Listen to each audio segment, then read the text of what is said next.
Alors oui, oui, quand même, c'est une histoire d'amour. C'est une histoire d'amour qui, j'espère d'ailleurs, évoquera un certain parfum de grand classique, parce qu'on y trouve un peu de Roméo et Juliette, un peu de Tristan et Iseut, un peu du Cid, dans l'attitude et dans le parcours des deux personnages principaux, Eric et Anne.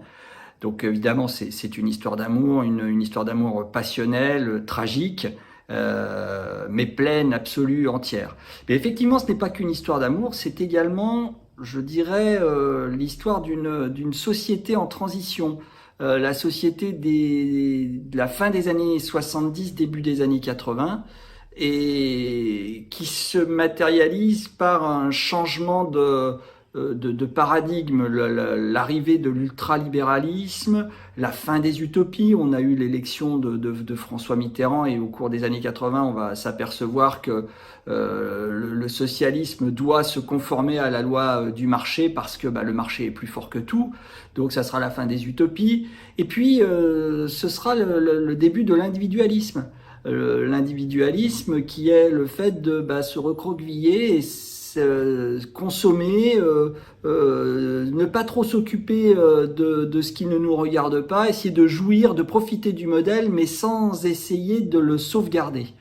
Et ça, on le retrouve à travers les trois jeunesses que je dépeins, puisque vous avez d'une part les jeunes bourgeois avec lesquels traîne Eric au début du roman, qui sont des jeunes riches, décadents, qui raquettent, qui se droguent, qui font des agressions sexuelles, qui sont dans une aridité affective, sentimentale, terrifiante parce que eux-mêmes vautrés dans une forme de matérialisme absolu et sans but, nihiliste, mais qui règne par la terreur et par la violence sur la deuxième jeunesse, la masse qui justement rase les murs, essaie d'échapper le plus possible à ces personnages, à ces tristes cires, et qui ne veut surtout pas d'ennui.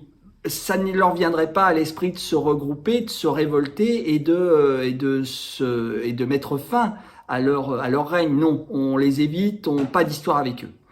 Et d'ailleurs, cette masse, elle est extrêmement vulnérable puisqu'elle est également prise en étau avec une autre jeunesse, la jeunesse des quartiers. Jeunesse des quartiers qui, ce sont les immigrés déjà de deuxième génération, vient d'avoir, au moment où j'écris le roman, vient d'avoir la première grande émeute aux Minguettes dans la banlieue de Lyon. Et cette jeunesse, eh bien, elle ne trouve pas sa place.